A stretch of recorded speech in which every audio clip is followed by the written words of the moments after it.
Good morning, members of Parliament, support staff, radio listeners, TV viewers, those following via social media, and members of the media.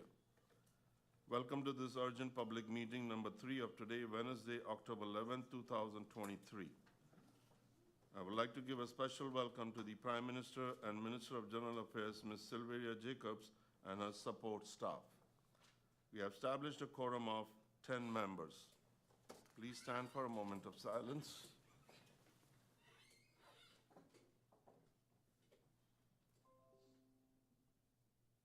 Thank you.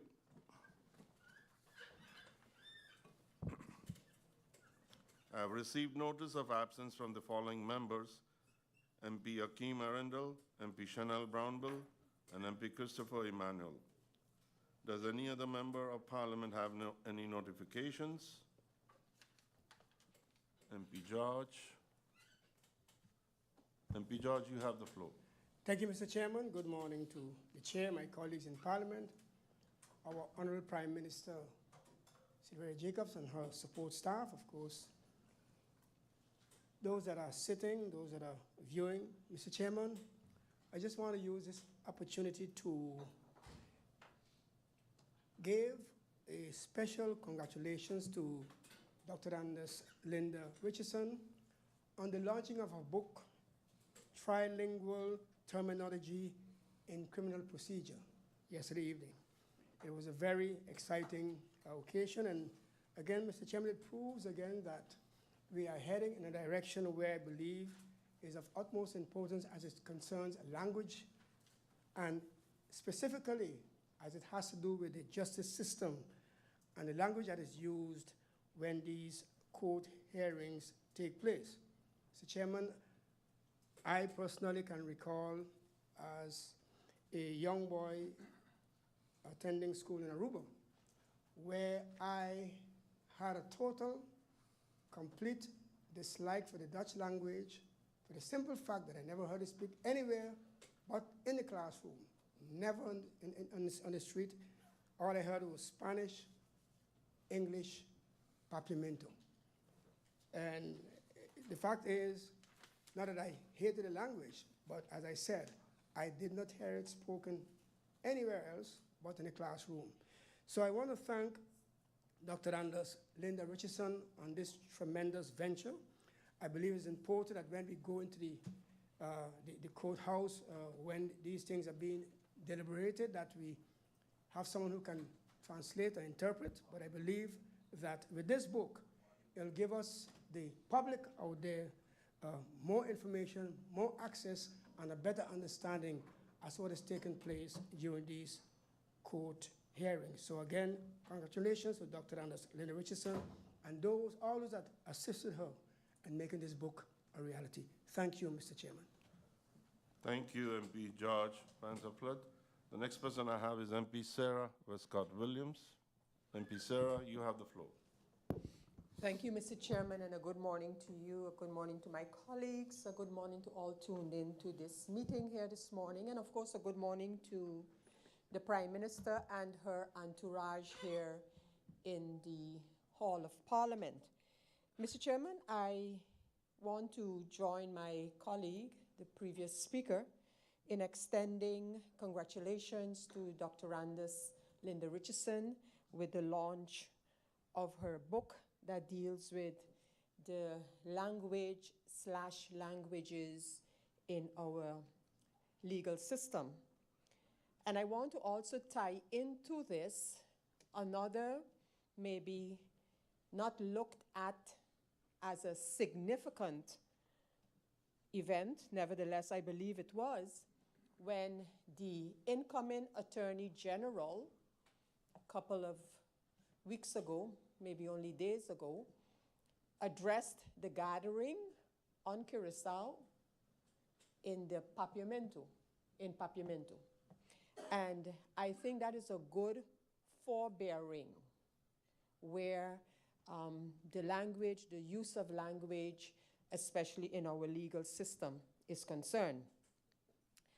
That's one. Mr. Chairman, secondly, I have several requests in for, no, first of all, let me thank you for calling this public meeting and the public meeting on the general health insurance as requested by several members of parliament, that had be done as a urgent public meeting. However, I also wish to make note and ask if there's any indication when these can take place, and those pertain to the following requests. 1, a request for the Committee of Country Expenditures to discuss the report by the General Audit Chamber called Audit into the Process of Ex Officio Tax Assessments. That is a report that has been prepared by the General Audit Chamber, submitted to Parliament some months ago. And my request, therefore, is that as a committee, firstly, as a committee, we meet on that particular report. Secondly, I requested a committee meeting of the Committee of TIAT with the Minister of TIAT regarding public transportation. And at the time, it had to do with an announcement by the Minister of TIAT that, in other words, all persons who wished to change their public transportation license were invited to do so. Since then, because that request for this meeting goes back to the 6th of September, of course, I understand we had to deal with the new committees and all of that. However, since then, we have learned that differently than responded by the minister to questions by a member of parliament about the moratorium on public transportation licenses, which the minister in writing said that that hasn't changed. Nevertheless, not too long ago, there was a public announcement actually canceling out the moratorium on public transportation licenses. So I also have a more recent request in for a question hour with respect to this, and I would like to know from you when that meeting can be held. And thirdly, another committee meeting request is the Committee of General Affairs, and asking for the Prime Minister to be present so that we can understand how the cleanup at the civil registry is going, and the fact, like I mentioned before, that we have seen cases here on St. Martin where persons, due to whatever requirements, have lost their Dutch nationality, have lost it. So they go to the census office to find out you did not approach us for X amount of time, whatever the case may be, sorry MP, whatever the case may be, and you have lost the Dutch nationality. You're hereby informed that you will lose the Dutch nationality. A couple of weeks ago, a court case on Curacao filed by someone whose nationality was taken away from him by the Civil Registry of Curacao, and the courts undid that. So they undid the fact that the Civil Registry had taken away the nationality of someone based on the considerations as presented in that case. So this only emphasizes my request for a meeting that we can find out what is going on as far as the cleaning up of the Civil Registry is concerned on St. Martin. So, Mr. Chairman, I look forward to, in as far as you can respond to any of these queries, I look forward to your response. Thank you. Thank you, MP Wescot-Williams, for your queries about the meeting's pending. I will bring it up in the presidium, and I'll get back to you as soon as possible. No other members for notification. We have an agenda point for this public meeting. Deliberation on NV GEBE under document IS/060 of 2023-2024 dated September 29, 2023. This meeting was requested by MP Sarah Wescot-Williams, MP Grisha Heyliger-Marten, and MP C.T. Christopher Emmanuel. We go over to the agenda point. On September 29, 2023, Parliament received a letter under document IS/060/PY2023-2024 from MP Grisha Heyliger-Marten, MP Sarah Wescot-Williams, and MP Christopher Emmanuel, with the request that an urgent public meeting of Parliament be convened with the above-mentioned agenda point. The presence of the minister was also requested. At this time, I would like to give the floor to the requester of this meeting to elucidate their request. To which member of Parliament? MP Sarah Wescot-Williams, you have the floor.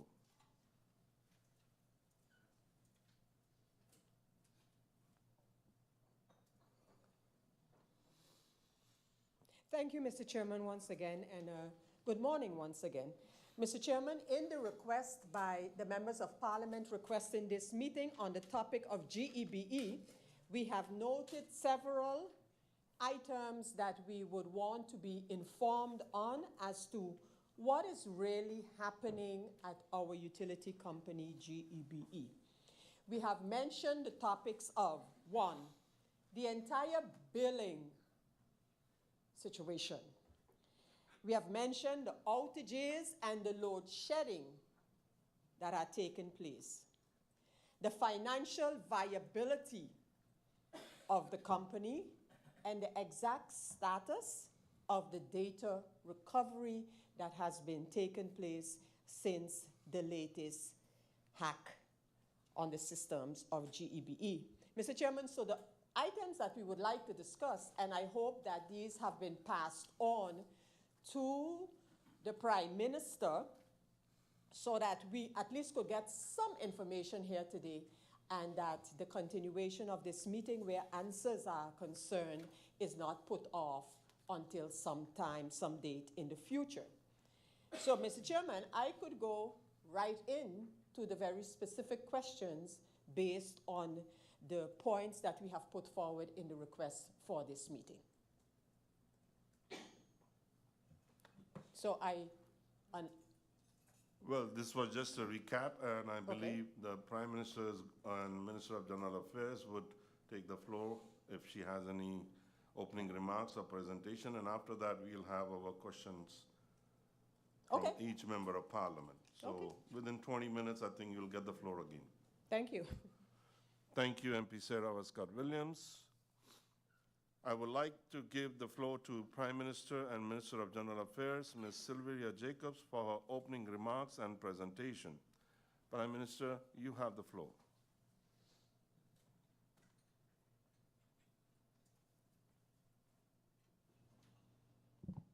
Thank you, Mr. Chairman. Good morning to you, Mr. Chairman. Good morning to the members of Parliament. Good morning to the Griffier, and of course to my support staff and the support staff of Parliament following this meeting, and of course a special good morning to the people of St. Martin. Before starting my remarks, Mr. Chairman, I'd like to also commend the extraordinary work of Dr. Anders Linda Richardson, who continues to give back to the country of St. Martin in her capacity as a translator, a linguist, in providing English and Spanish translations for terminology used in the court. Her official launch yesterday, after the soft launch earlier this year, really highlighted the importance to ensure that all persons before the court are able to have the right to understand what is being stated about them, about their case, and especially where the verdicts are concerned. It is a great step forward. And as I said last night at her opening, it was also commendable when the recent last judge was installed that the representative of the bar spoke completely in English and actually made a cry for the court to have more English spoken within our courts.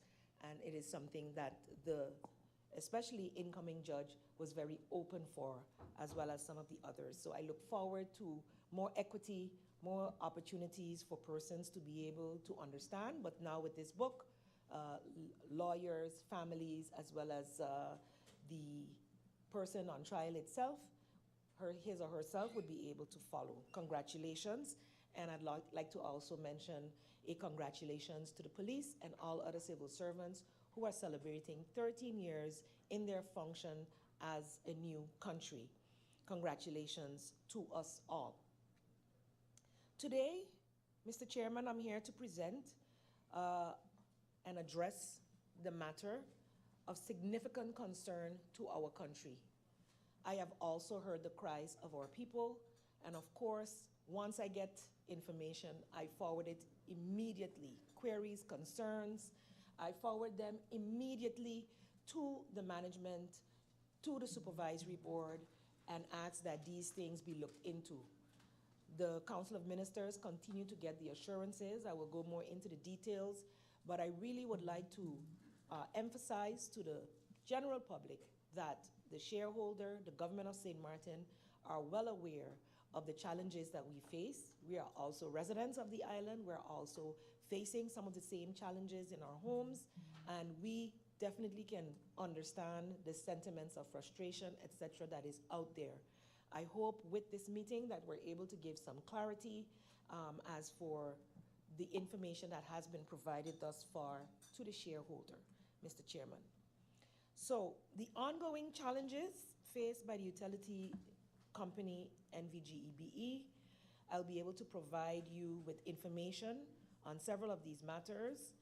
And as we dive into this issue, Mr. Chairman, members of Parliament, we must all remember that clarity and collaboration will pave the best way forward for all concerned.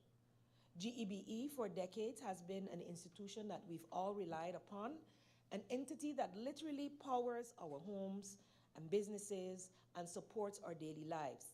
The past 12 months have tested the relationship with this company that we rely on. For some of us, it has stretched our patience. GEBE and the shareholder is fully aware of this. It is helpful as I provide you with this information to also provide context to the situation we find ourselves in. In March of 2022, NV GEBE fell victim to a cyber event, and the scope and severity surpassed the initial understanding of the company. The consequences of this hack have been felt throughout our community. It has affected the core administrative functions of the company, of NV GEBE. NV GEBE relies on the SAP system for the company's administrative operations. Specifically, invoicing and billing are dependent on said system, which stands for Systems, Applications, and Products in Data Processing. This is a comprehensive enterprise resource planning ERP software system that organizations use to manage various business operations. GEBE's day-to-day business processes, including functions like financial accounting, human resource management, sales, distribution, use this system.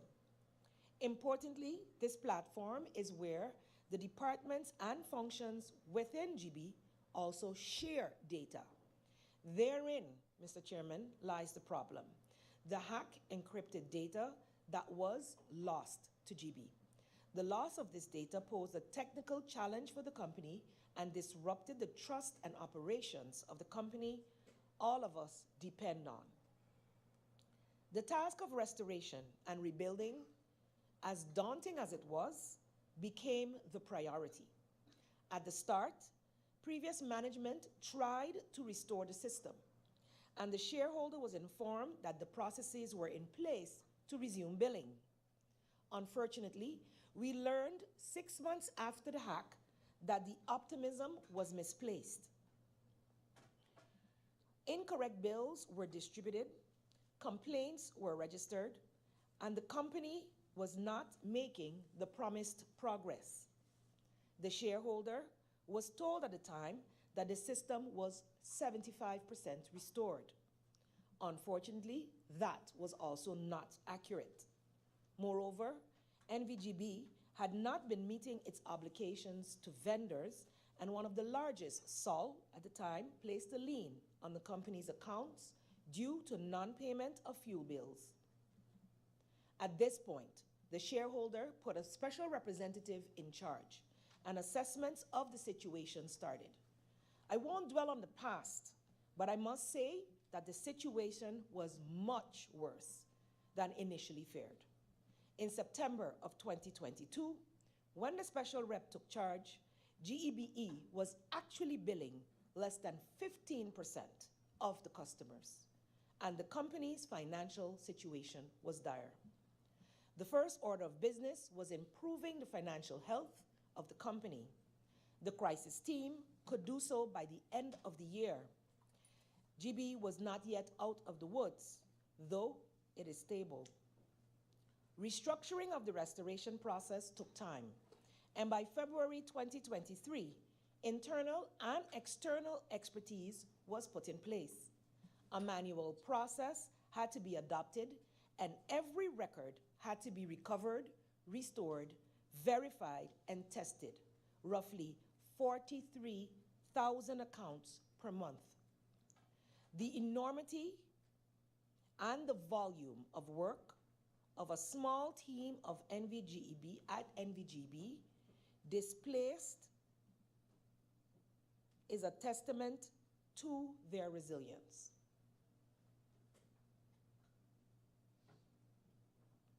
Today, though 90% of the lost records dating back to February 2021 have been restored, GEBE still navigates through largely manual processes.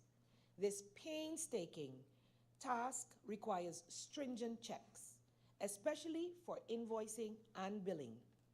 The challenge is complex, not just technological, but human and organizational. This recovery is a journey undertaken by a committed internal team supplemented by experts globally. While commendable that we're finally at 90%, GEBE's response to the crisis was not without missteps. Is it perfect? No. But progress is being made. Maybe the speed is not what we would like it to be, but none of us have had to walk in the shoes of those on the ground. While some of us have enjoyed the continued provision of electricity despite some not contributing a cent. For example, in their effort to ensure continuous service, estimates were incorporated into the initial restoration and billing process. Clients were asked to pay an average of their previous bills. This led to complaints about high bills, errors in consumption, etc. The rectification of these estimates is a priority, and the company is investing in processes to ensure every customer is rightly billed and every concern is addressed. However, GEBE's challenges did not stop with the March cyber attack. Early this year, the company was once again tested. Thankfully, the activities undertaken by current management to strengthen the ICT at the company and ensure viable data backups allow the company to stop an attack in the process. Systems were isolated, checked, and, where required, restored within 3 business days without losing data. That is indeed good progress. Recent months have seen GEBE grappling with issues in electricity production and distribution. As units went offline for maintenance, unexpected breakdowns and heightened demand have pushed GEBE's infrastructure to its limits, leading to unfortunate outages, load shedding, also called load shedding. Though these challenges stand apart from the cyber recovery, they also demand the management's attention. I want to assure the public that GEBE has informed us as shareholders that it is working on investing in long-term solutions with a vision to upgrade its power generation infrastructure, promoting both efficiency and sustainability. GEBE is committed to the transition to renewable energy. However, it intends to do so with due diligence for technical and financial viability, focusing on affordability. Of course, the main goal would be to ensure that it is sustainable and affordable for the citizens of St. Martin. The company is collaborating with the NRPB under the ERP1 Component 2, which is the restore and increase resilience of public utility services. The part that is being focused on at this point, while we finalize the underground cabling, which is what part of the component as well, is the update of GEBE's business plan, as well as the Energy Policy Work Group. The work group's objective is to update. So the company is collaborating with the NRPB under the project, as I mentioned, as well as the Energy Policy Work Group. Let me just repeat that for clarity. The work group, the Energy Policy Work Group's objective is to update the national energy policy and liaise with partners regarding assessments, funding, and the strategic plan, which is being worked on for renewable energy for St. Martin. Moreover, the NRPB has informed GEBE of support from the World Bank to focus on the urgent priorities that GEBE and its consultants identified to deal with the most urgent power generation requirements based on the least cost analysis. NRPB expects to launch the tender for consultancy services to assist us, NV GEBE, with preparing new thermal capacity as an initial renewables project shortly.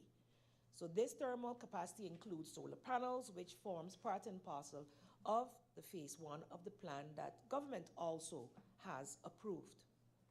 Addressing you today, I recognize that the gravity of these challenges are touching the lives of individual citizens of St. Martin. I understand that these challenges, and I would like you as the people of St. Martin to understand that the majority of these challenges did not start with the hack. The hack mainly exposed them. The situation at GEBE is a culmination of years of challenges, oversight or lack thereof, and to some extent, neglect. But assigning blame is not the way forward. Real and meaningful change demands time, effort, understanding, and collaboration. It's essential to remember that for GEBE to change and improve, it requires the faith and support of its stakeholders. Criticism, while valid, should be constructive, guiding the company towards improvement. We ask our customers to continue to support NV GEBE's recovery process with your cooperation. Your patience and understanding are invaluable, and we thank you for what you have been doing thus far. So we ask that we continue to contribute to the bills. 90% is good, but we want to see 100% as shareholder and as soon as possible. Also to keep the wheels turning despite the challenges. Stakeholders, constructive engagement will help to guide GEBE's path forward. It is time for dialogue and not discord. Before I conclude, Mr. Chairman, I would like to acknowledge the resilient spirit and hard work of the teams on the ground at NV GEBE. From those in the commercial department navigating the complexities of billing, the frontline customer service personnel who have become the face of GEBE, to the 24/7 production and distribution staff for your hard work and dedication. This does not go unnoticed. Your commitment is commendable, and I say this also to the team that stepped up in September of 2022, were able to identify the major challenges and backlogs and continues to steer the ship through the storm. In conclusion, Mr. Chairman, the journey ahead for GEBE and St. Martin is complex and challenging, but one filled with hope, because we are finally on the same page. We are seeing sustainable energy as one of the main ways in which to build our resilience, especially seeing where we are and how often we face natural disasters and other shocks. With understanding and collaboration, Mr. Chairman, a shared vision on the way forward, we can and we will rebuild stronger, smarter, and more sustainable than before. I thank you for the opportunity to provide these opening remarks and look forward to hearing further questions from the members of Parliament. Thank you. Thank you, Prime Minister Ms. Sylvia Jacobs. Members of Parliament, the allotted speaking time is 20 minutes in the first round and 10 minutes in the second round.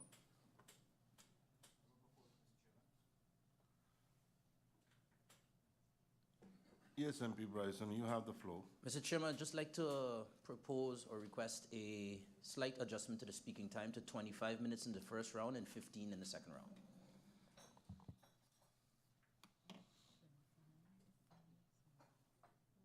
Is everyone okay? I don't see no objection. MP George, you have the floor. Yes, seconded, Mr. Chairman. 3 members to support. I see many. All right, so the allotted speaking time is now changed to 25 minutes in the first round and 15.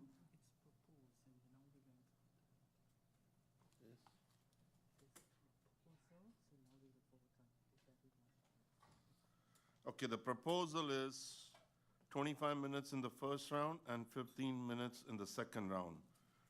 So we would like to vote on that.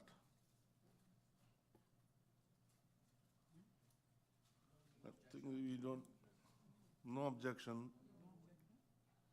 3 supported and there was no objection, so I think it's passed.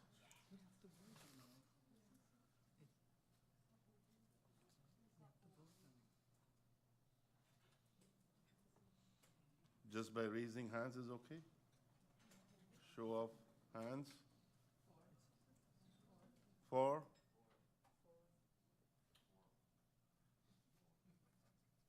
I think majority of them have approved it. So let's move on to the allotted speaking time will be 25 minutes in the first round and 15 minutes in the second round.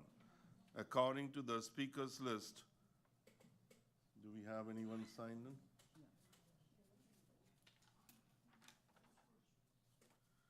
The first speaker is MP S.A. Wescot-Williams. MP S.A., you have the floor.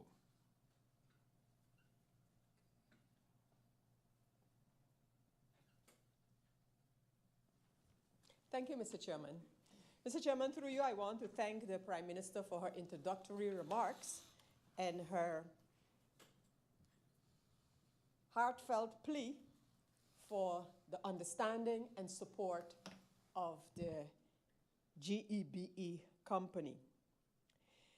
Mr. Chairman, with the information provided by the Prime Minister on behalf of GEBE, I have learned that currently we stand at 90% of the records of GEBE having been restored. That being the case, what do I understand under being restored? Does that mean that 90% of the client's records are completely up to date, payments recorded, so completely up to date, and there's only a 10% of GEBE clients that, and now I need this to be filled in what category would the 10% fall? So these persons, their records are not complete, their payments are not registered. In what category does the 10%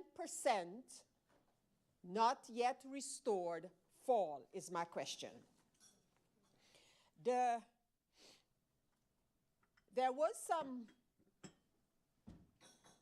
publicity a couple of weeks ago given to the fact that persons with outstanding amounts, for whatever reason, would be able to pay 25% of the outstanding and the balance, I guess, in installments. Where does that particular plan stand now? So, persons still have, did they ever have the opportunity to pay 25% of their outstanding as announced by GEBE and the Minister of VSA a couple of weeks ago? Does that particular plan still stand? Talking about plans,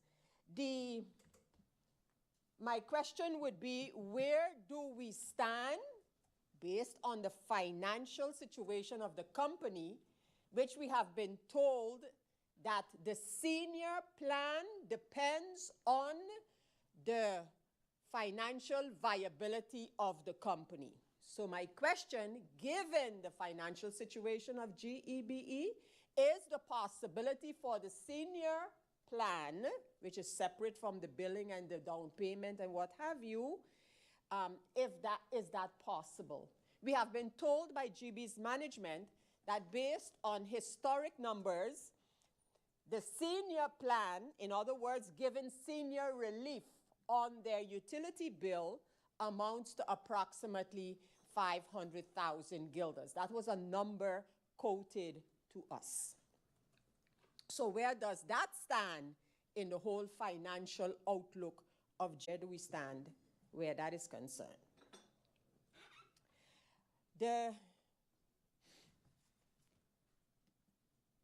In providing the financial update of the company, and I haven't heard any numbers provided by the Prime Minister on behalf of GEBE as to how does the company look presently, financially speaking.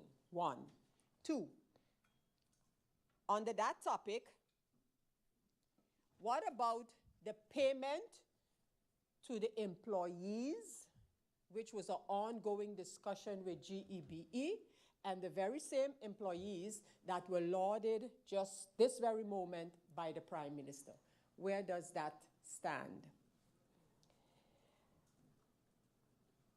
With respect to the CFO of the company and a court case against, I guess, GEBE, maybe the government, but in any case that was won by the CFO of GEBE, where does that matter stand presently? In terms of the data recovery, I asked that question already. In 2017, the energy utility sector was added to BTP, the Bureau for Telecommunication and Post. Based on that addition of the utility sector, the energy utility sector to BTP, is there an understanding as to what BTP is supposed to do with respect to the utility company? And if there is no such understanding, why not? And if there's an understanding as to what is the responsibility of BTP based on that agreement of 2017, what has BTP done as far as our utility company is concerned?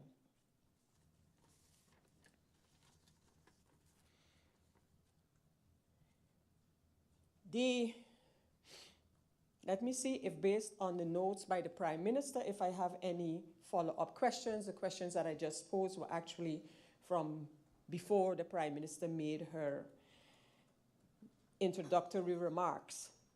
The long-term solutions, can the Prime Minister and GEBE be more specific about these long-term solutions that are being pursued? 1, and what does that mean for the current outages and load sheddings?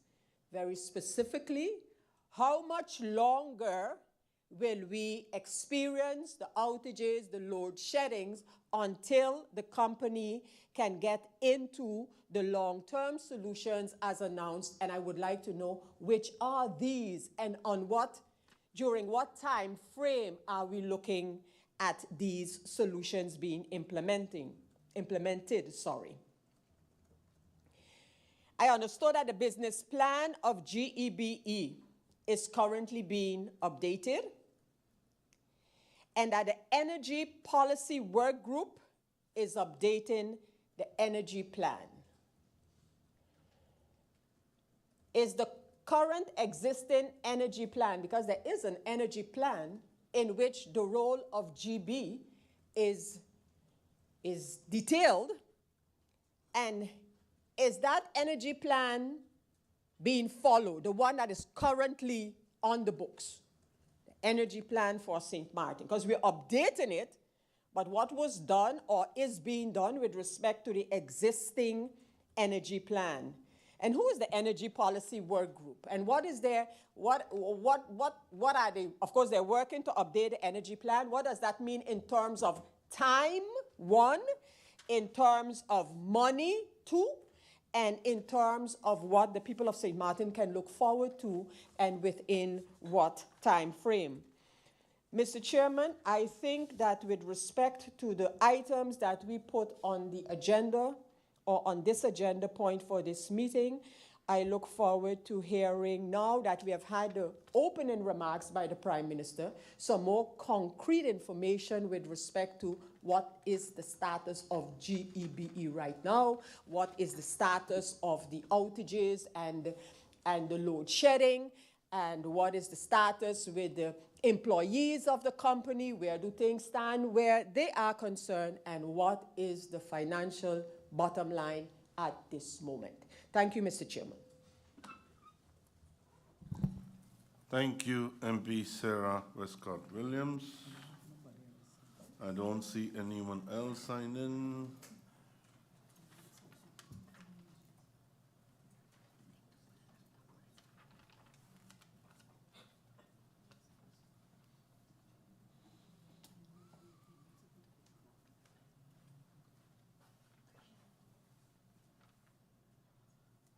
The next person signed in is MP Angelique Rumu.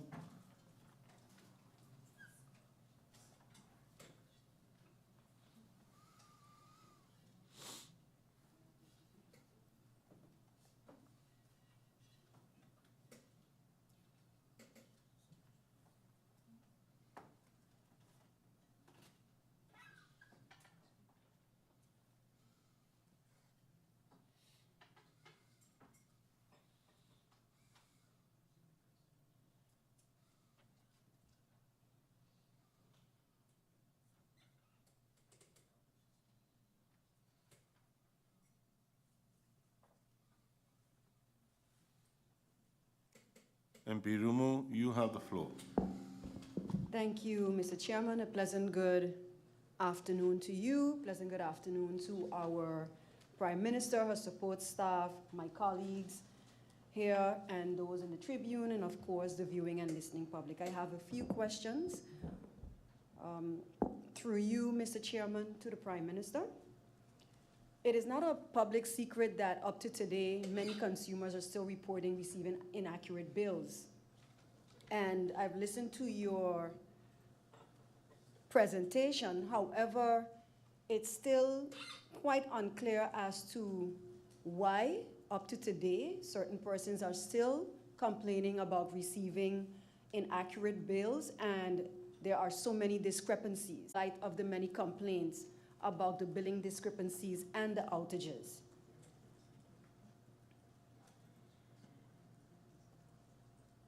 What plans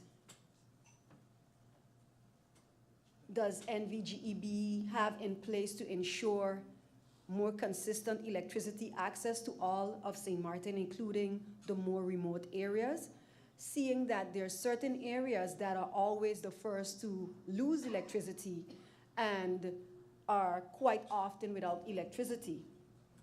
Which strategies is NV GEBE utilizing to ensure the infrastructure is adequately equipped to handle the increasing energy demands seeing the island's growth? How is NV GEBE working to improve its communication strategies, especially during unplanned outages or other emergencies? Considering these many challenges that NV GEBE are facing, are there any major overhauls or strategic shifts being discussed to enhance service delivery to St. Martin, to the residents of St. Martin? In your presentation, renewable energy was discussed, and you stated that NV GEBE is considering renewable energy. What alternative models or energy sources is GEBE considering, and can this be shared with us? And is there a particular timeline for the implementation of this? Has NV GEBE conducted any internal audits or assessments to ensure its operations run transparently and efficiently? I have 3 more questions. Are there plans to engage the St. Martin community and get their feedback, or have sessions concerning all of these concerns of the residents? Are there any relief programs or incentives that are being considered for the affected consumers? And my final question is NV GEBE seeking collaborations with any regional or international energy providers or experts to gain insights or support for the ongoing challenges? I thank you, Mr. Chairman.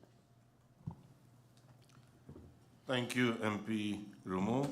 The next person I see is MP Rolando Bryson. No, I don't need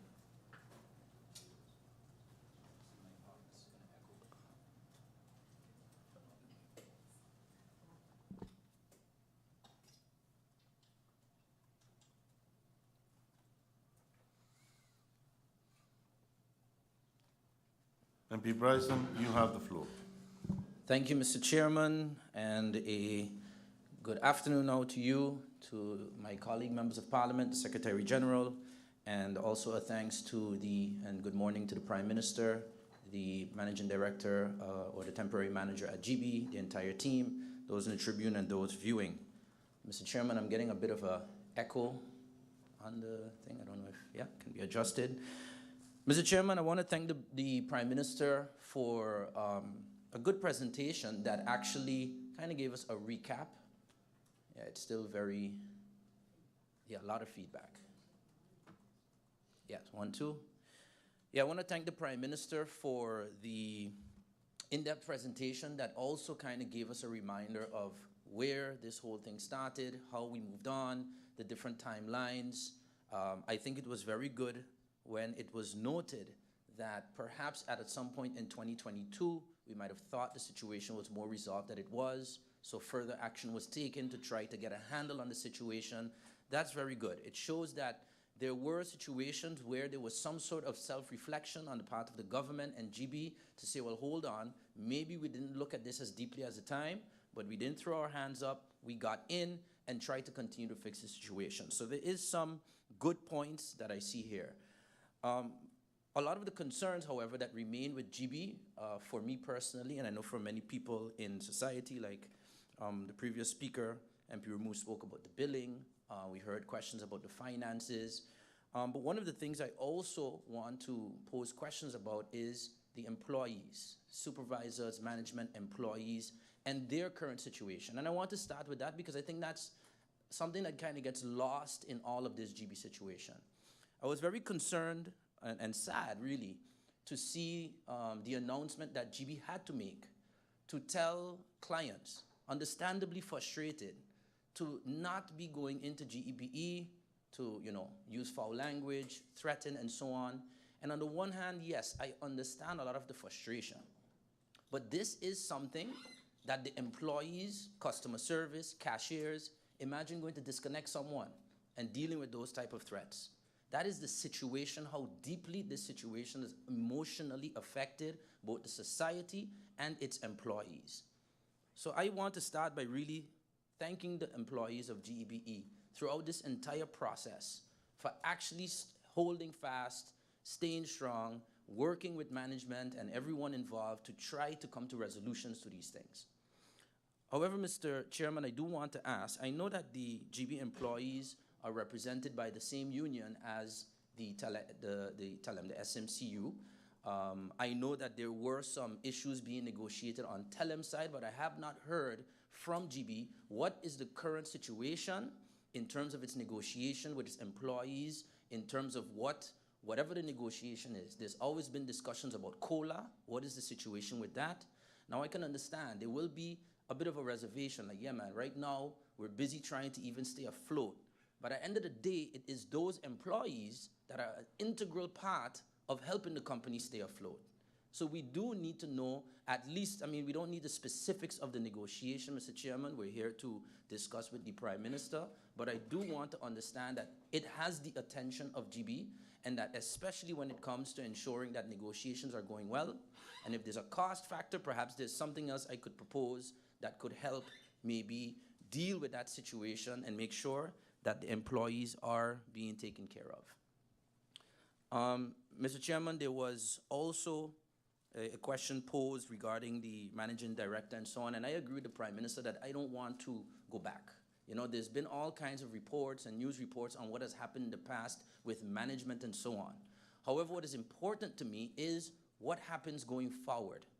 Look, from what I can only go based on what I read within the media reports regarding Ms. Shireen Daniel, Mr. Temer, and these others that have taken GEBE to court, and at least in the interpretation of the media, it seems like they won a court case.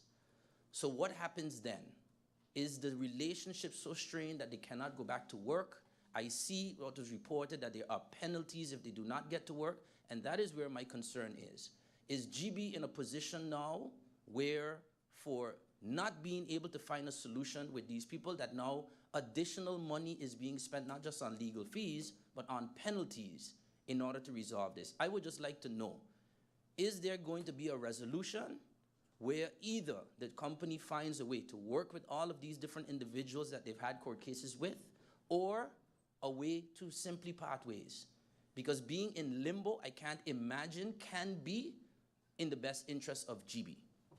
So what is the status of that? And if we say part ways, then it should be amicable. It should be something both parties would agree to. And if it's to come back to work, it should also be in a manner that both parties agree to. But the sense I get is that this situation is in limbo. If I am wrong, I stand to be corrected, and it's good to get that information via the Prime Minister from GEBE as to what is happening with that situation. In my opinion, GEBE is in a position where it should be in an all hands on deck. As many people as possible that can contribute to restoring GEBE to where it should be involved in that process. Previous managers, previous board members, whoever it is that can contribute can be involved. Of course, it has to be in a manner in the interest of the company and where the board and the temporary manager can work together. So if not, then that step has to be taken. And I think that's very important for the viability of GEBE. I would also like to ask,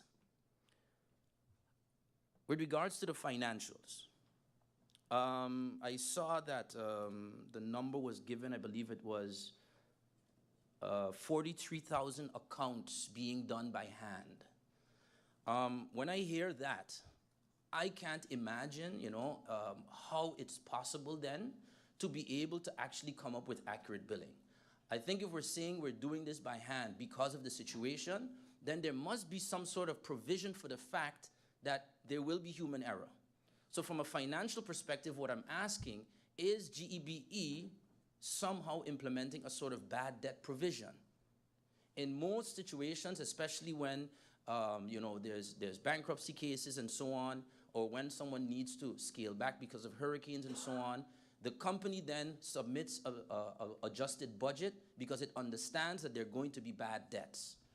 At this point, has GEBE implemented a sort of bad debt provision so that if we understand that some errors are made and your receivables are saying this, but what is actually collectible is this, is a sufficient fund being put in place to make sure that it can absorb that difference?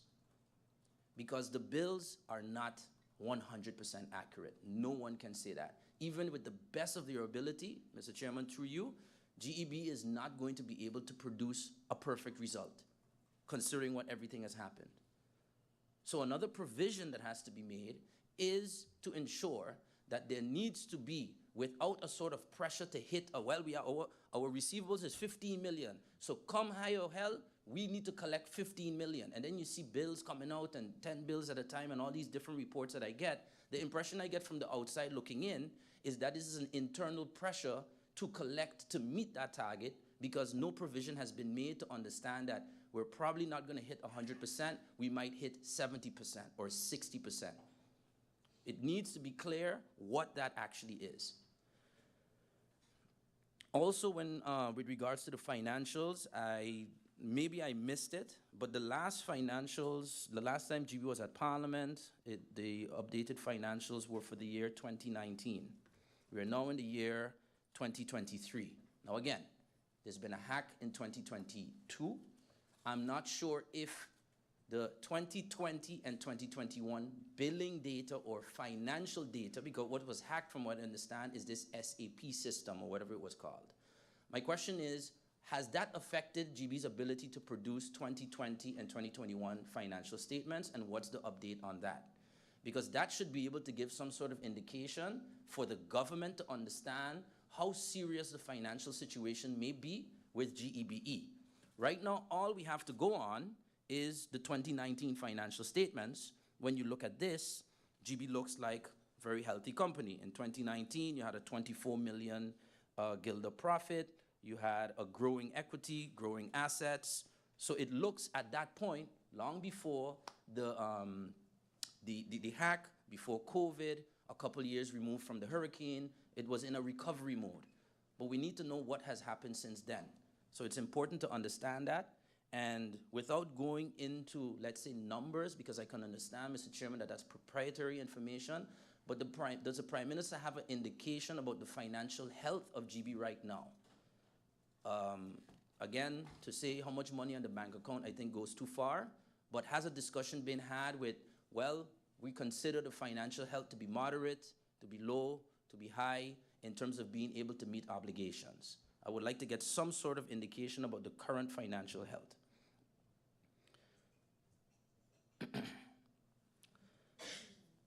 Mr. Chairman, also, in terms of the finances, there's been various costs that I can imagine have been incurred since this 2022 hack. I remember we had one company came even to Parliament to kind of update us on this. Then I read of another IT company that got involved. I would like to understand how much has been spent on, and again, let me don't say how much has been spent.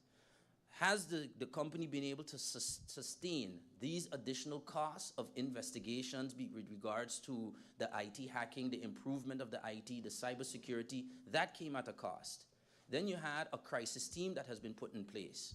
I believe it was reported that that would be at a certain cap. Are we below that cap, or have we passed that cap? So what I'm saying is that I want to hope that GEBE is not, let's say, using more than the cost of the mess itself, so that it's not an ever-evolving cost in terms of trying to recover data or trying to find out who did what, or trying to find out that this is what the recovery needs to be. From what I understood, it had to be something temporary. We have a temporary manager that, from all on my end, I understand, has been doing his best to be able to recover it. But when are we going to scale out of this situation of still paying consultants and IT professionals and crisis team and so on, restabilize it so that these costs no longer have to be incurred by the company?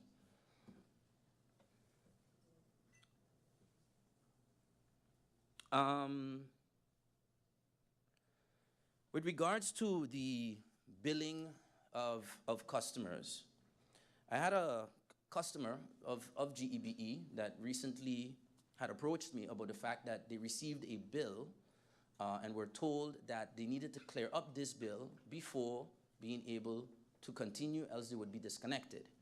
And this was about 2 weeks ago, and it was a bill from September and August 2008. Not 2018, 2008. Naturally, the question from the customer was, but how is this possible? Well, it was in the system. Maybe nobody told you, but it's there. Now, of course, a customer can never prove 15 years later that they have a receipt for something that they paid in 2008. What I would like to ask, what is GEBE's policy in terms of how far back it goes in billing? It could be, for example, I don't know the details of how they do it, but if you have a certain backup, but since that backup a payment was made, and now you upload the information, do you have the payment to cover the fact that these old bills were paid? how far back is GB going? Is there a cutoff? Is there a certain, again, back to the bad debt provision, that if there's bills from 2010, 2011, at any point are those written off as a bad debt, as uncollectible? And what should a customer do in such a situation where an extremely old bill, let's say 8 years or more, I would say COVID, personally, Irma should be the cutoff, because I think from there we understand what has happened to the country. But how far back is this happening? And does the company have reports of this happening very often, or is this probably an isolated situation? The Prime Minister mentioned something about renewable energy and those directions. And perhaps my sentiment on this topic may be something some will disagree on. But I am 100% for moving forward with as renewable energies as possible. However, I would just like to know, is that being taken into consideration in terms of cost? So is any plans for even the current fuel that's being used? So if we have a choice between using, let's say, a heavier form of fuel that is cheaper, or a slightly cleaner form of fuel that is much more expensive, what is GB's policy in that regard? When we were at IPCO, we had a presentation from the gentleman that was part of the whole environmental movement and, the study in Bonaire. And in an interaction with him, I asked him if he had ever done a study as to what percentage do these small islands contribute to the global CO2 output. And at that time, when we spoke after, showed me a report where Bonaire, slightly smaller, let's say probably in terms of CO2 output, was 0.000000007% of the global CO2 output. Now, I understand the need for all countries all around the world to focus on renewable energy and cleaner fuels, 100%. However, I think our focus should first be on the cost to our consumer. If we look at LNG, for example, LNG is a cleaner form of fuel, but it also happens to be on market cheaper. So I would like to ask, how is GB choosing its current sourcing of fuel? Is it primarily cost-based, or is it primarily based on quality of cleanliness and all of this? Of course, you want quality products that are not going to damage your machines and so on. I can understand that. But I hope the idea of GB is to get the cheapest that can still work for the people of St. Martin. I would like to know what the policy is on that with fuel. Because if there's lighter forms of fuel that burn more expensive, and then all of a sudden when we use that fuel, the customer sees a spike, but then when we go and we look at the world fuel prices, everybody is just looking at Brent crude oil prices. But there are other cleaner forms of oil that are much more expensive that may not be ideal for St. Martin. Leave that to China and India and those pollutants that are causing the hurricanes to go for the more expensive options, and let developing countries or countries in need like ourselves use the slightly, maybe not as clean, but the cheaper fuel for our people. Now, Mr. Chairman, as this question was asked already, this was asked already.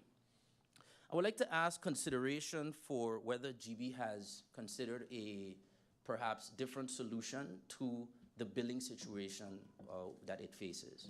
From what I understand from the Prime Minister is saying, we are taking manually information, so bills, I don't know if it's paper, or maybe she can elaborate on the specifics of that process. But if I understand correctly, it is a manual process where we're taking information and we're inputting it into a new system, and then a bill's, let's say an account is being created for the customer.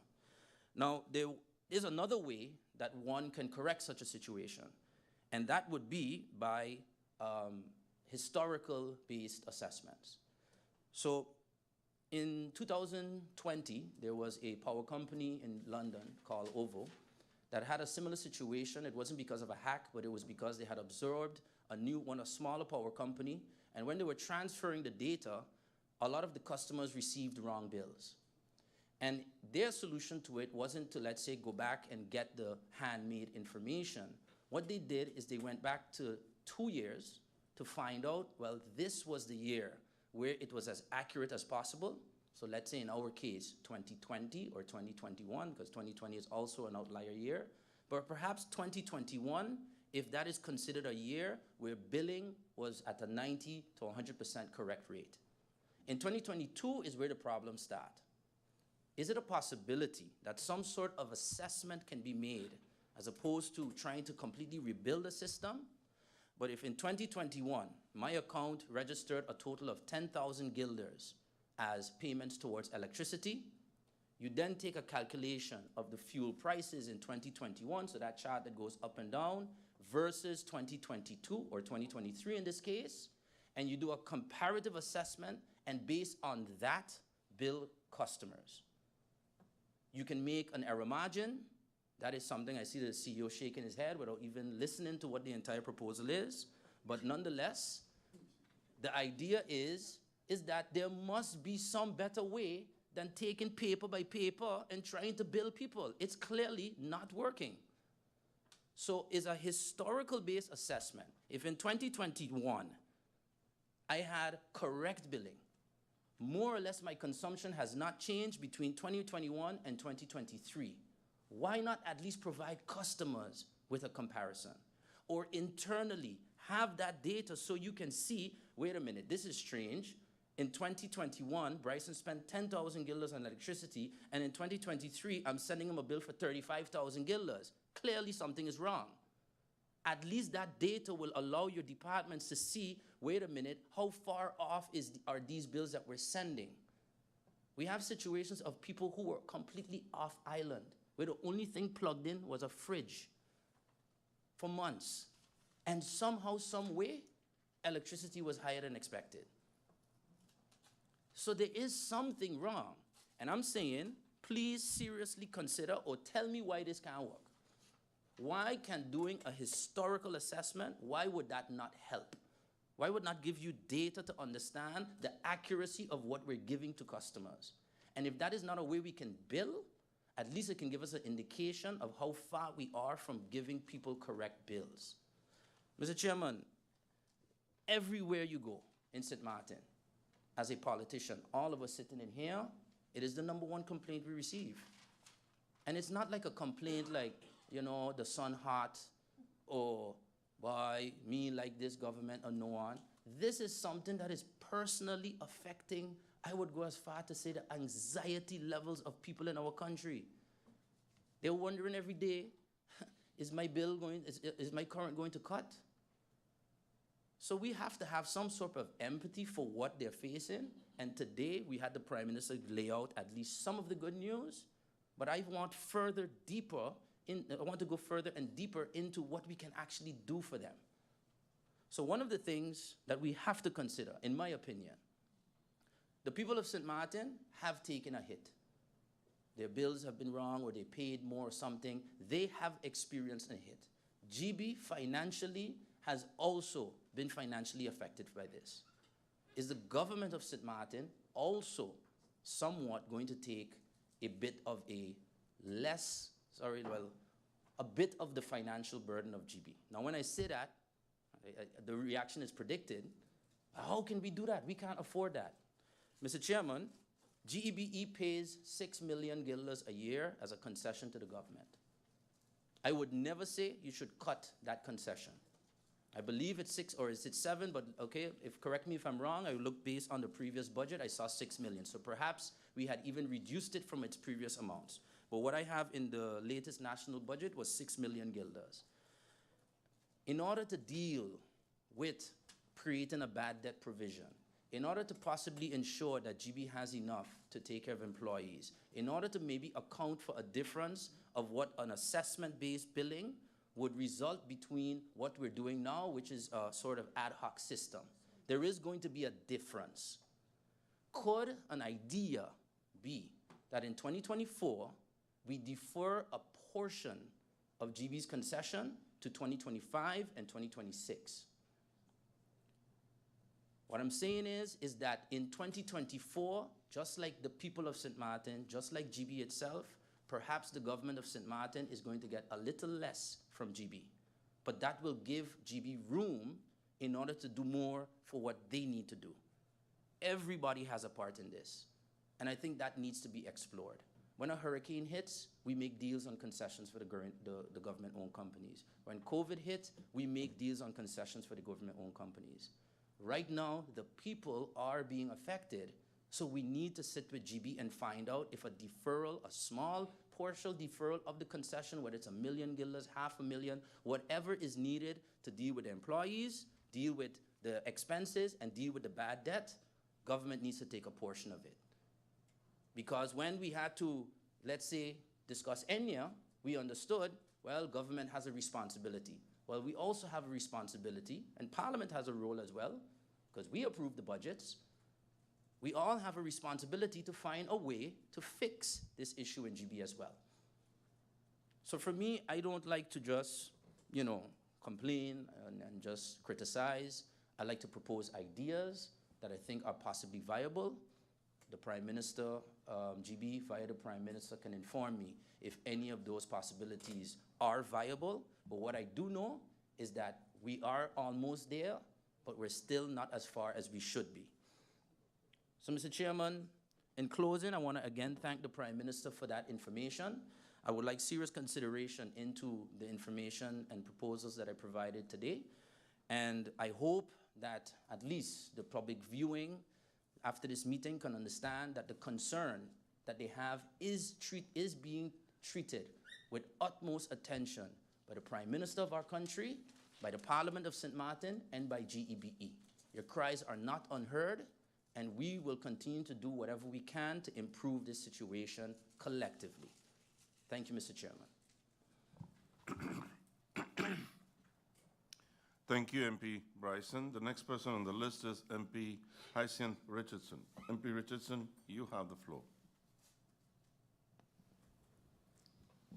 Good morning, Mr. Chairman. Good morning to my colleagues. Good morning to the Prime Minister and her staff. Good morning to the listeners. Mr. Chairman, I thank you, and I rise here this morning to bring some of the issues also concerning GEBE. And a few months ago, I was speaking to a senior who I visit quite often or frequently. And the senior told me she was cut. In her 45 years living in St. Martin, was never, ever cut. And she had to stay practically the whole day till maybe 8:30 when they reconnected her. Lo and behold, when GEBE checked all the works and so forth, this senior citizen, they cut the wrong senior citizen. Now, this is a lady who is a diabetic, has issues, and was cut wrongfully. And then on that, she was told there's a surplus on her account, so she paid more than what was due, but she was cut. These are things can be avoided and should be avoided. So I just want to bring this to the attention of GEBE. One, for example, to GEBE, so they will make sure when they cut in that they cut the rightful person. I would like to thank the Prime Minister also for the presentation on GEBE. I think it was elaborate and definitely was needed to be expressed and should be expressed more so the community can have the information. I believe because GEBE is a viable company, GEBE in this present time with what all is taking place with bills, I can say I'm a testament for sure. My bill, I believe, is correct. I have paid my bill. I was paying my bill up until GEBE claimed earlier in this year. They couldn't find me no more in the system. Then after they found me in my system, they send the bills, and I pay every bill up until today. So I want to thank the hardworking people of GEBE who are doing a wonderful job here and there. But the consumers is another part. The consumers over the last 11 months, 9 months, not every single consumer, but some of them are protesting their bills, that they are incorrect. That's for GB and the consumer, the individual consumer, to iron it out. But I believe GB, as the only utility company in St. Martin, should look at all possibilities in looking at the domestic homeowners and see if they can take care of this saga that is going on for quite a while with the bills. In other words, if GB can look to see where they can take a loss here and help the domestic homeowners as much as possible. I think that would be a great thing if GB will look into this. It's a proposal. I would like GB to look into this because I think it will do us great in giving back our consumers who are saying at this present moment they cannot pay. Many of them cannot pay for whatever reasons. This is what's taking place right now. I believe, and I live in the St. Peter's area all my life, and I've mentioned more than once for several years now about some things that plague that area, at least 40 to 50, 60 homes in that area with low water issues. When there's any strong little winds, we are the first to go on the island. We don't have no electricity, and it was up until recently here,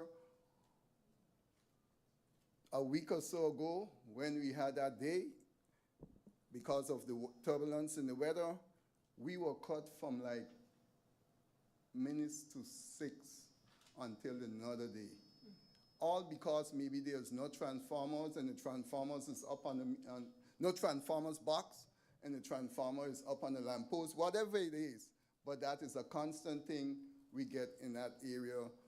Let's say 40 to 60 homes have that issue, and also the water, low running of the water and so forth. So sometimes they don't have water. And I have said that many times to GB, many years going back into it, but I have not seen anything substantially taking place to solve that issue.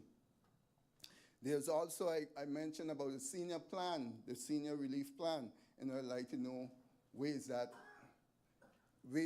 today? Is there a senior plan? Is it coming? Is it going to happen? Or is it that GB budget for the year is not passed as yet? I have mentioned way back also about green energy, and I wanted to see these things happen. I want to see the discussions on these things for St. Martin. We are moving forward here and there, but we are lagging in our electricity company looking at GB.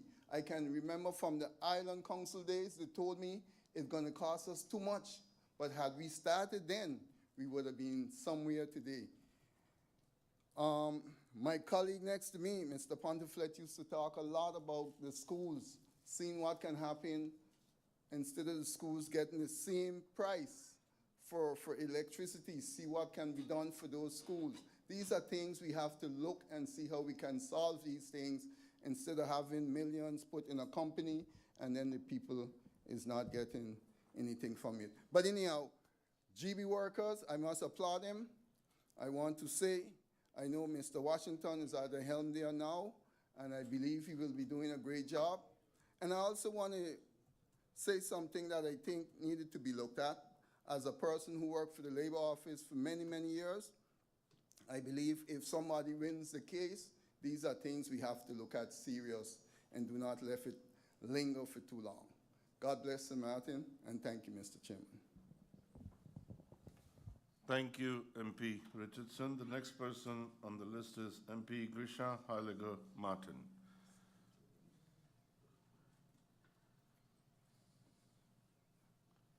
MP Grisha, you have the floor. A pleasant good afternoon to you, Mr. Chairman, to the support staff of the Prime Minister and the Prime Minister herself. Present also, good afternoon to my fellow colleagues and those listening and viewing online. Mr. Chairman, through you, I'd like to thank the Prime Minister for her update on the issues that are ongoing at GEBE. I would like to also say for the record that most of my concerns, most of my questions were posed by MP Sarah Wescot-Williams and MP Bryson. My focus mainly for this meeting was mainly the financial viability of the company, of GEBE, and if the decisions that are being made since the hack, if they are financially sound decisions. So I have a few questions. I'm going to maybe go a little deeper, but for the most of my questions have been posed. Mr. Chairman, through you, I'd like to ask the Prime Minister, since the hack, I think it was of March 2022 to date, how many employees has GEBE hired? And has GEBE hired, how many consultants have they hired, and how many private entities has it made agreements with? And what are and in general, what financially does that mean for GEBE since then to now? And the type of employees you hired, why? What was the reason for hiring new employees since the hack? In comparison, prior to the hack, the type of the financial income, the monthly income that GEBE used to have prior to the hack, percentage-wise, how is the income compared now, maybe the last 6 months, how is the income in comparison with prior to the hack? So let's say the last 6 months was, let's say from March onwards. In March, we used to get $5 of 2019 or 2018, and now we're just getting $3. So I just want to have like a comparison financially, the income of GEBE in comparison to prior to the hack, at least for the last 6 months, if possible.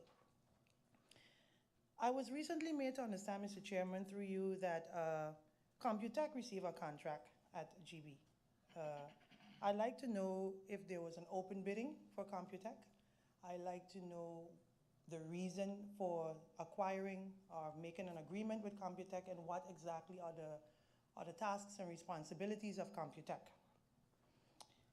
The crisis team right now, Mr. Chairman, what is it costing GEBE since the inception of the crisis team? What is the complete cost? How many people form part of the crisis team, and what is it costing the company on a monthly basis? In general, I was made to understand that there's always a reserve in place for when you have hurricane season. There's always a specific reserve that GEBE have to have in place. What is the reserve compared to the standard amount of money you're supposed to have during a hurricane season? So prior to the hack, what was the reserve this hurricane season for GEBE? The Prime Minister, through you, Mr. Chairman, stated that earlier this year that GEBE was tested. Tested how? Is it that a hack? I kind of heard her alluding something to there was a potential hack, but it was stopped. I would like the Prime Minister, through you, Mr. Chairman, to maybe clarify, give us a better understanding of exactly what she meant by the company was tested earlier this year. What exactly happened there? Maybe a little more of a breakdown of what happened there. The Prime Minister also mentioned, through you, Mr. Chairman, that there was an energy policy work group. I think MP Wescot-Williams asked about it, but I'd like to also ask, what is this energy policy work group? Who are they, and what is the financial cost pinned to that energy policy work group? So what are their tasks and responsibilities, and is there a financial cost affiliated with that? The Prime Minister also mentioned that the billing now is 90% restored. So now that it's 90%, the accounts are 90% restored, how many percentage-wise of those accounts are compliant, that are up to date with their payments? So of the 90% of the accounts that are restored, percentage-wise, how many of them are paying their bills?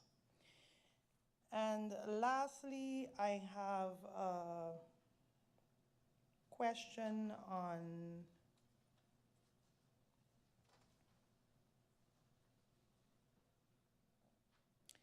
since the billing is now restored, and the billing is seemingly now more like operational, is it possible to make changes in tariffs?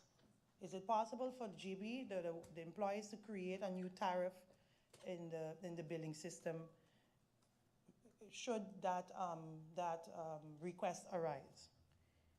And obviously, I heard earlier from MP Hyacinth regarding the seniors, and I know, I can understand, from what I've gathered, if you're a senior, how the senior special works is that you have to personally, and correct me if I'm wrong, you have to personally come in as a senior and register that, hey, I'm a senior and I would like to get a discount or whatever the case is. If so, is there a way right now, as it is, that can GB pull from their database the owners and the people that are leasing? Can they pull based on their date of birth that they're all seniors, or do they have to come and register to be part of that senior plan, and then you will be able to recognize the seniors? So I'm trying to gather if it's a way for GB to just pull that information from all their 40,000 plus clients, if they're able to pull percentage-wise how many of them are 60 and up. And that's it for me, Mr. Chairman. Thank you, MP Grisha Heyliger-Marten. The next person on the list is MP Ludmila De Wever. MP De Wever, you have the floor. Thank you, Mr. Chairman. Good afternoon to you, Khifir, Prime Minister, Mr. Washington, and support staff, as well as my colleagues here, those listening and viewing. I was going to reserve the majority of my questions for the second round, which I probably will hold on to, but I do want to say a couple things because I listened quite intently to the opening statement of the Prime Minister that came in here, and the Prime Minister talks about not throwing blame, not throwing blame the challenges that exist, but I disagree because I think that you have to look at why we are here in the first place with GB. It's not about throwing blame on that side of the aisle. No, it's about looking at how we got here. And I hope that the people that I spoke to over the weekend are tuning into this, are gonna be guided, directed to actually come look at this video, because what has happened over the years, and this is from an external auditor perspective, as well as an inside perspective of an employee of GB. What has happened over the years is you have had management that has literally been puppeted by a supervisory board of directors. You have had a supervisory board of directors that has been puppeted by a government, and sometimes they like to change positions. And what happens in that is when they start interfering with government-related companies, then you feel this pressure as management of a company to adhere to what they're telling you or to listen to them because they're puppeting you. So you feel this pressure of doing what they tell you because there's this sword hanging over your head that if you don't do what I tell you, I'm gonna fire you. And that has happened from back in the day when money was taken out of the water company, all up until today. You have had board members trying to literally save the company. You have had board members try to literally destroy the company. And this has all happened under the direction of governments that have interfered. So you have to know so that we can avoid this, because right now, there's no way that you can paint this picture. It's not pretty. It is not easy. What has happened is the destruction of literally the last company that was doing okay. After Hurricane Irma, we were considering, and I am gonna be very open about it, GB was considering at the time whether or not they would take the assistance of the World Bank. Do you know one of the requirements from the World Bank was to dismiss about 30% of the staff?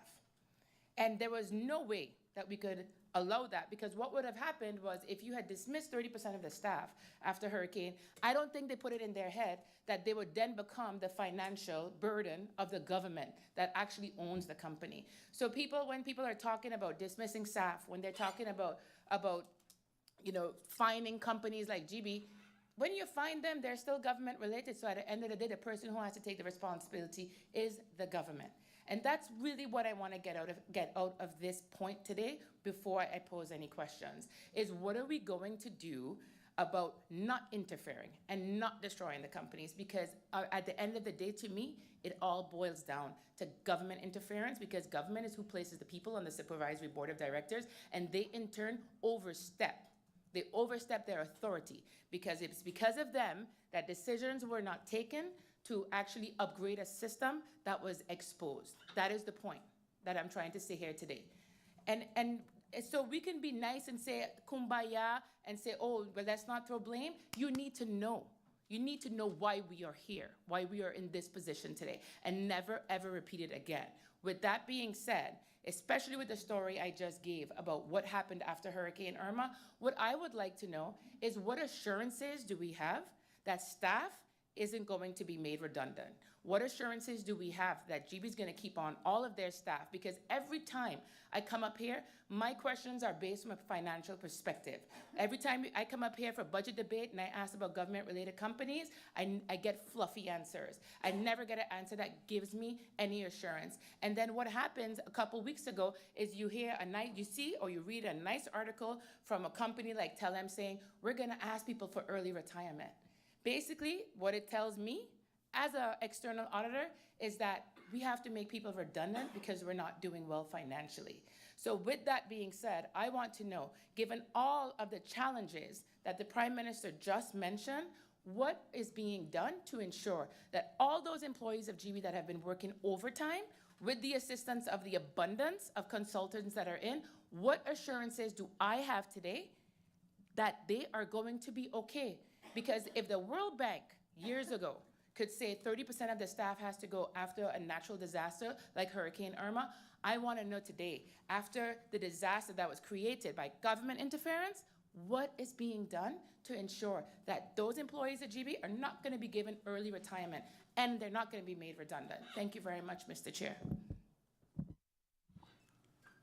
Thank you, MP De Wever. The next person I see is MP George Pantherflit. MP George, you have the floor. Good afternoon again, Mr. Chairman, and thank you. Mr. Chairman, I'll be very brief, as a lot was said before. Suffice to say this, Mr. Chairman, if we are asked the question, or I want to ask the question, who are the real owners of GEBE? Who are the real owners of GEBE? Mr. Chairman, every one of us in here, those who are viewing at home, are the owners of GEBE. What has happened, Mr. Chairman, is that because all of us cannot sit down on a chair of management, there are those who have been assigned in order to manage our company to the best of their ability. Mr. Chairman, as I said, I'm going to be very brief because many questions were asked, and I believe once the answers are given, it might make me speak less in the second round. But one thing I must mention, definitely there are things that happened in the past that has to be looked into. And again, having the advantage of being part of the Island Council, I can recall when the deceased, may rest in peace, Mr. Lambert, did fight tooth and nail to ensure that government at that time were not able to use GEBE as their personal piggy bank. Mr. Chairman, definitely there are some things in the past that will come to the forefront. But as I said, I'll wait for the second round and see what answers we receive from the questions that are posed. Thank you, Mr. Chairman. Thank you, MP George. The next person I have is MP Melissa Gums. MP Gums, you have the floor. Thank you, Mr. Chairman. Thank you, and good afternoon to you, to the Prime Minister and her support staff, my colleagues, and those joining us. Mr. Chairman, I'll be very brief because many questions have already been posed, and I don't like to repeat. I just have a few questions for the Prime Minister through you, Mr. Chair. Namely, when was the last time that the shareholder met with GEBE? What is the current composition of the Supervisory Board of GEBE? And just some questions regarding their finances. So in the Prime Minister's presentation, there was quite a lot said, namely about the attempted hacks, I guess, in January or so of this year, and how GB's implementation of best practices stopped it. But I kind of want to go a little further into the money part of it. So are the company's financial obligations being met regarding payments to vendors, et cetera? And just a clear-cut answer would be best.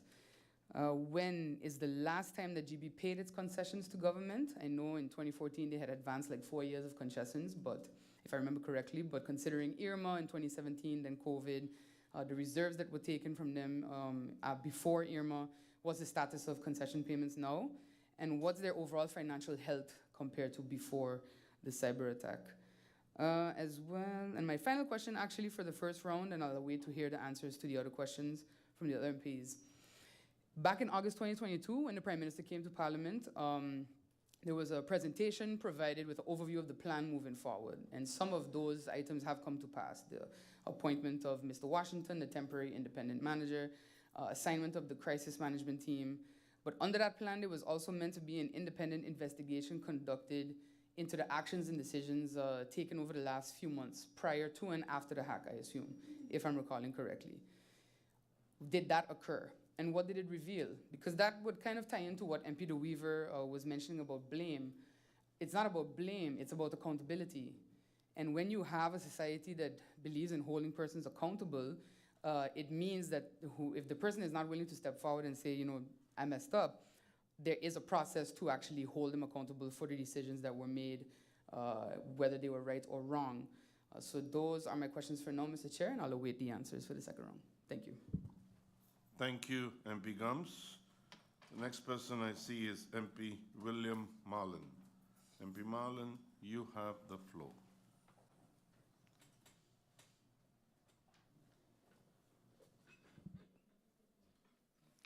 Thank you. Thank you, Mr. Chairman. A hearty good afternoon to the Prime Minister, Mr. Washington, the interim manager at GBE, and the delegation accompanying both the Prime Minister and Mr. Washington, members of Parliament, visitors in the public tribune, and those listening by any form. Mr. Chairman, the discussion here today is a very valid and important one because GEBE is not just a company. It is one of the most strategic assets of the country. We have a strong echo, and it's a bit annoying.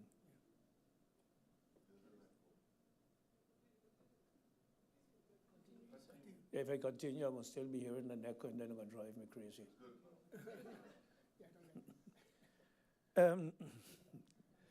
Yes, Mr. Chairman. GBE is not just another company. It is a company that affects every citizen, every business on St. Martin. It provides us with electricity, and it provides us with water. And if these services are not provided optimally, they affect our daily lives, they affect our daily businesses. So, Chairman, I would like to thank the Prime Minister for her introduction that shed some light on some of the developments that have taken place over the past year or two. And it has clarified up front some of the concerns members of parliament may have had, but also concerns that the public has had.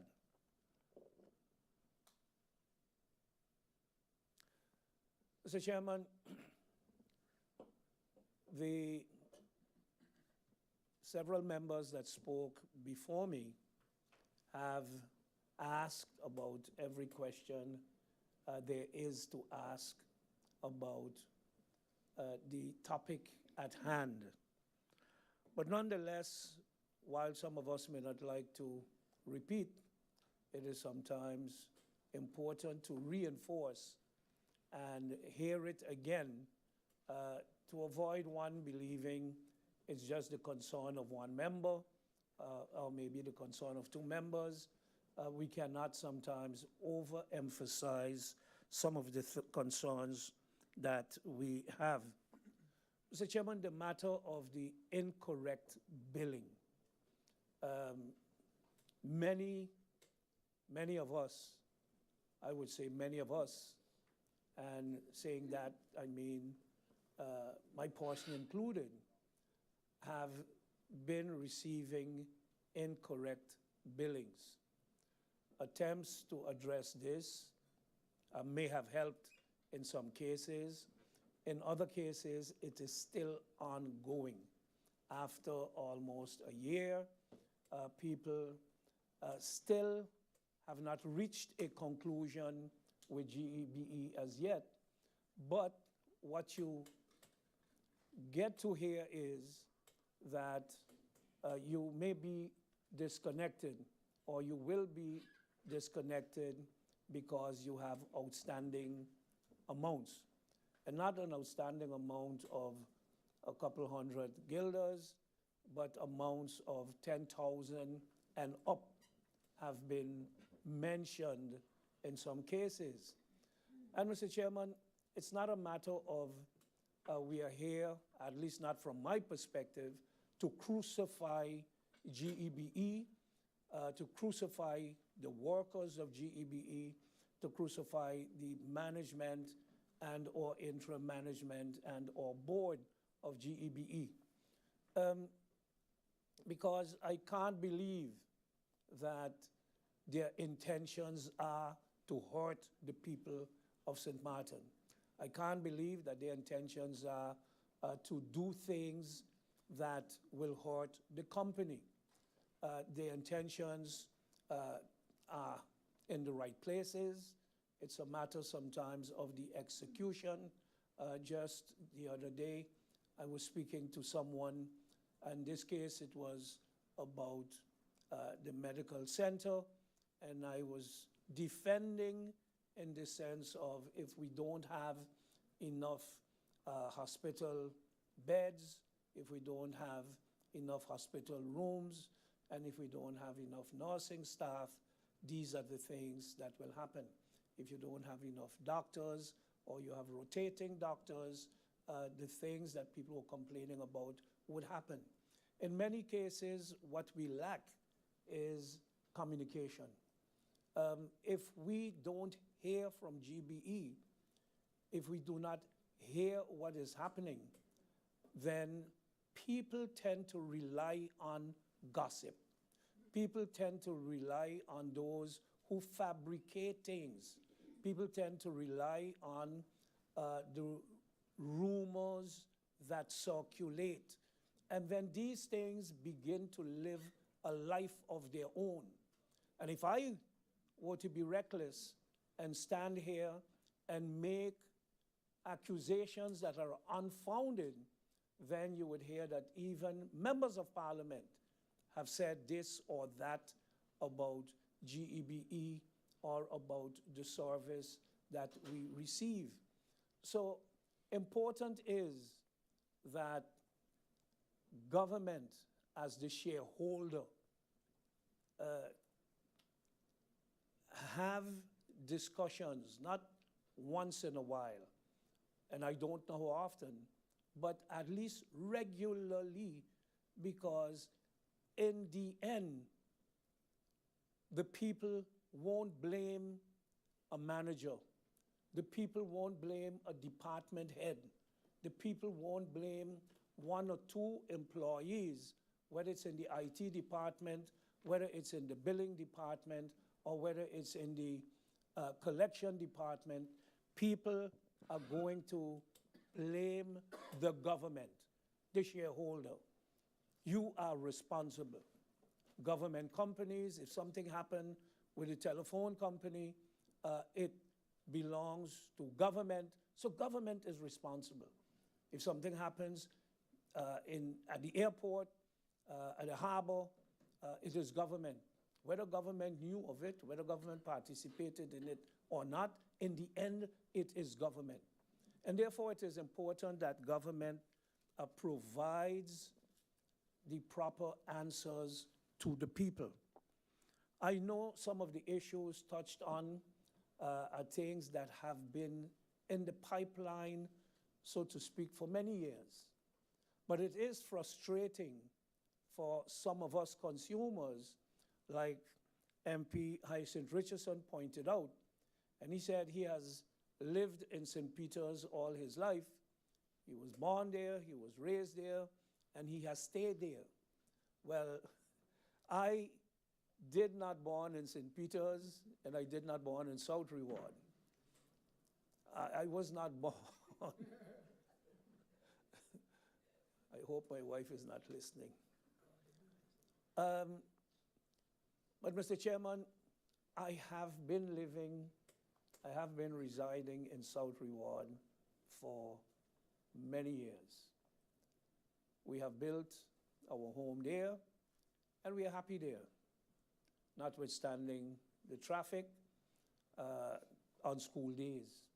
But Mr. Chairman, one of the things that I have said so often now, and it's like a broken record, and it ties in with what MP Hyacinth Richardson said. We cannot, and have used this comparison over and over, we cannot, as consumers of GEBE, be paying business class rates and we are getting economy service. When someone books a flight on KLM and they are charged for a business class seat, and when they get on board and they are told, your seat is in the proverbial back of the bus, they won't be happy. They won't be happy. And worse yet, if it's a flight that will take you to India or to China, where you got to fly for hours and hours. And in this case, particularly during the hurricane season, we become very nervous. Some of us were able to invest in a generator, but the majority can't. And it is painful to hear neighbors complain because you are one of the politicians living on the street. Hear them complain and call you each time, wondering, when are we going to get the benefit of underground cabling? And in the case of Pigeon P Road, the cabling comes up to St. Dominic School and it stops going up the curve to get on our road. And it comes up on the other road and it stops there as well. And if that is not enough, with the fiber optic project carried out by our telephone company, we see the same thing happening. So the question would be, what is wrong with the road?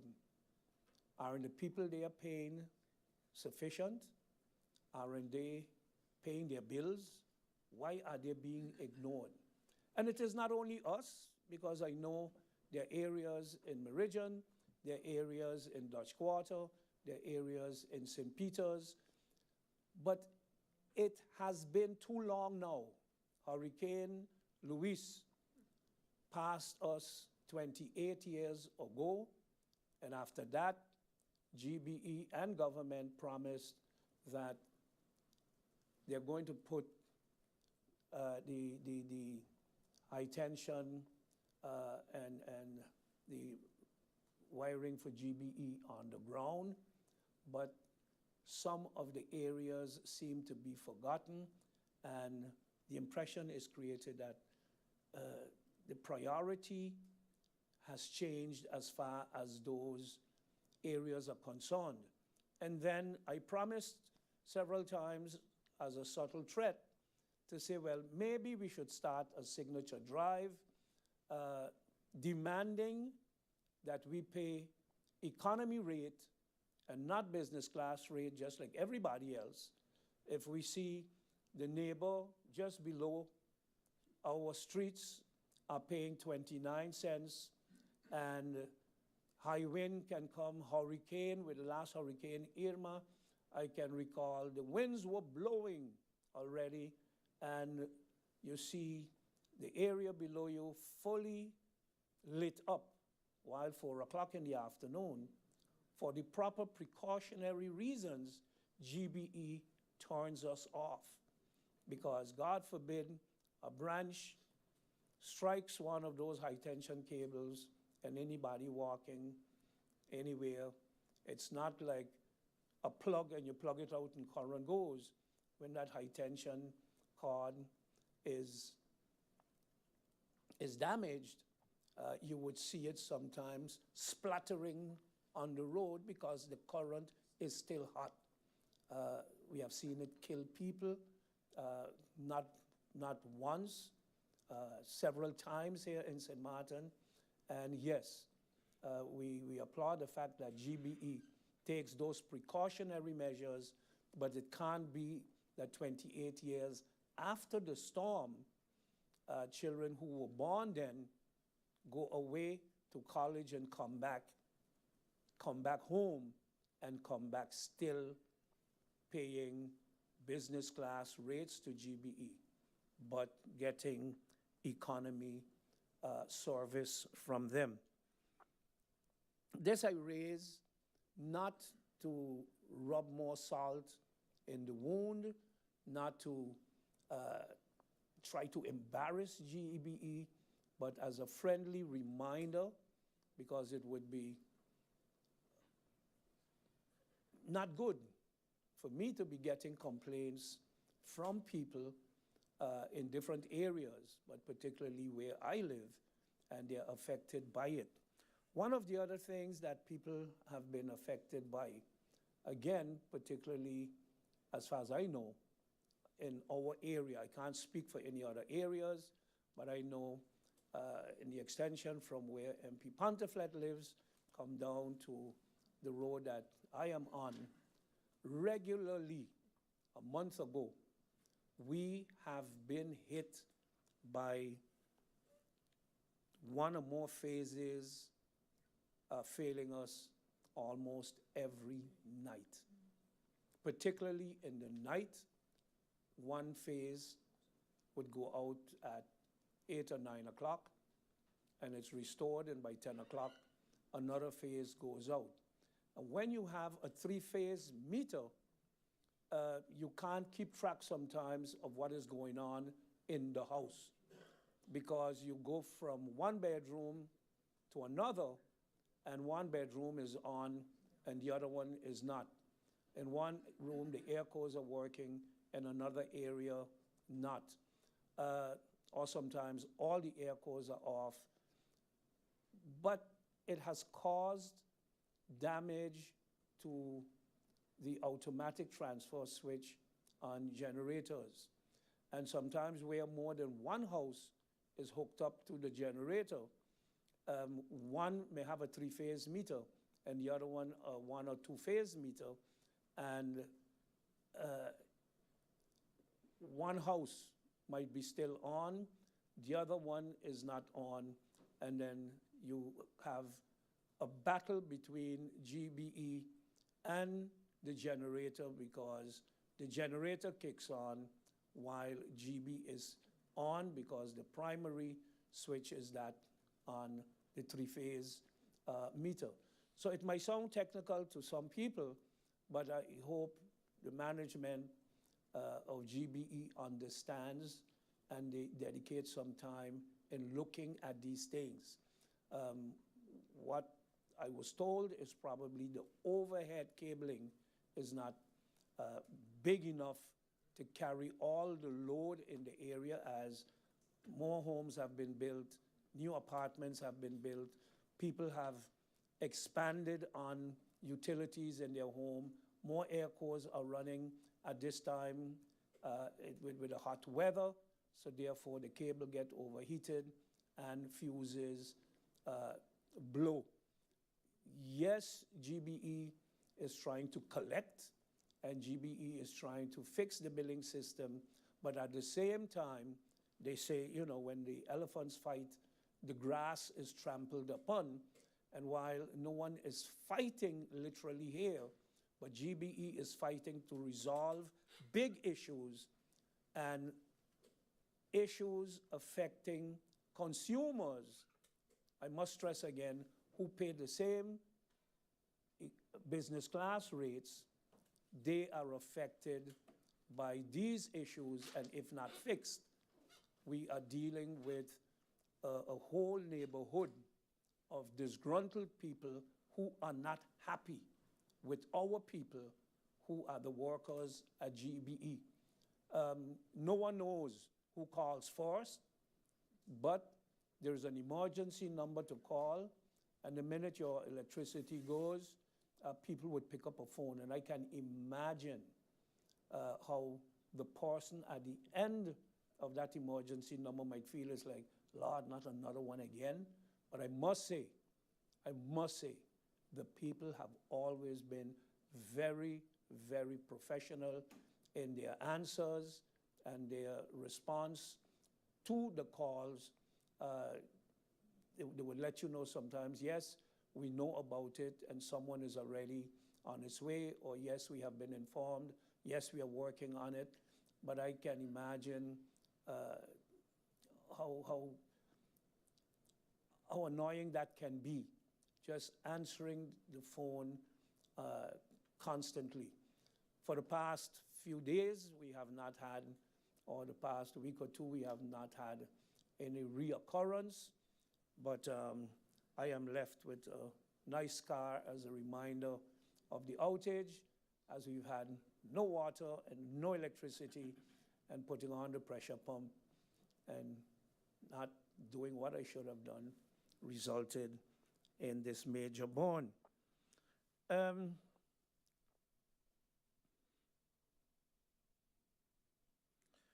Prime Minister, in her opening remarks, stated that it was stated before that 75% has of the billing, 75% of something was restored. I can't remember exactly. No, she said it was said before, but that was incorrect. The question is, how much was it when it was discovered? I'm not asking to respond right now, but how much was it? The many customers that are still awaiting a settlement, if you may call it. When clients complained at the beginning, GBE said, well, let's enter into an arrangement. We'll take an average of your last, I think it was 2 or 3 bills, and whatever that average is, you pay that on your account every month until we solve the problem. And as I mentioned before, there are customers who are waiting now like for a year on a resolution. Would it not probably be better that in line with what MP Bryson suggested earlier, that GBE would, for instance, say, instead of now going to tell somebody, I think you still owe us 10,000. And in my mind, you can only owe 10,000 if you have not been paying. But if someone has religiously every month for the past year paid GBE, let's say 900 guilders, based on the average that they were paying. They were paying 900 guilders for the past year. So that's some 10,800 guilders that GBE has received from them. Now, to tell a client like that without any real justification that you still have an outstanding for us of 10,000, it is kind of not correct. So GBE should find a way to write that off and start with a clean slate, at least if GBE can prove that, hey, our reading of the meters is now correct, because something is wrong. If someone was paying or was consuming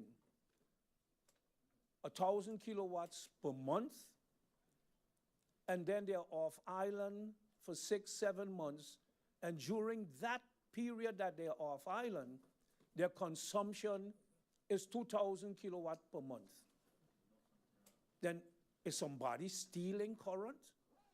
And the question would be, how did they? But if GB is saying our billing is still not in sync, then you cannot penalize the client for that. Mr. Chairman, you've indicated that my time is up, and I have to pay a penalty. Thank you, Mr. Chairman. Thank you, MP Marlin. I said your speaking time is up. The next person I have is MP Rayon Peterson. MP Peterson, you have the floor. Thank you, Mr. Chairman. I put my name in case I wanted to ask questions in round 2, but there will be no grandstanding from me here today. I'll await the Prime Minister's answers in round 1. Thank you. Thank you, MP Peterson. I look to my list. I think everyone has spoken. I look at my right now. Prime Minister, how much time would you need?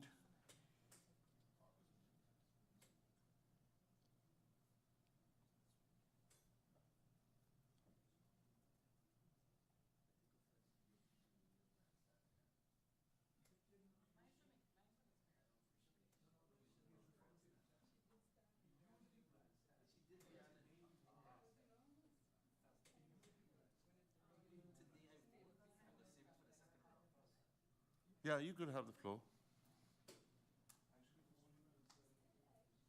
Prime Minister, you have the floor. Good afternoon, Mr. Chairman. Good afternoon to the people of St. Martin.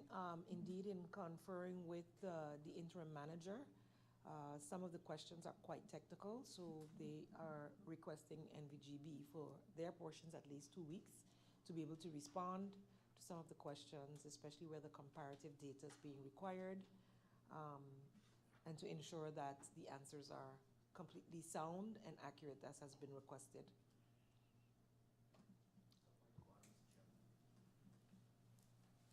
MP Bryson, yes, you have the floor. Yes, Mr. Chairman, I just maybe want to ensure, to clarify, because I did hear the Prime Minister say the comparative data. I was not asking for the comparative data to be done, but rather that they explore that solution. So it's not that they need 2 weeks to do the comparison to come back to Parliament, just so I didn't misunderstand. So my question was about whether they will use such a method and whether it's possible. Not that they need to come to Parliament with the data. I didn't want to have my question misconstrued. So in other words, refraining from what MP Bryson is saying about the data, everything else can be done much faster? I don't believe that the MP was the only one asked for comparative data. Several questions related to before the hack, after the hack, etc. So there was more than one person asking that question. So 2 weeks? That's the request from the company. All right. So we await for 2 weeks, and the meeting will be adjourned till then, and the right dates will be given as soon as we get closer to it. Meeting adjourned. You needed the floor?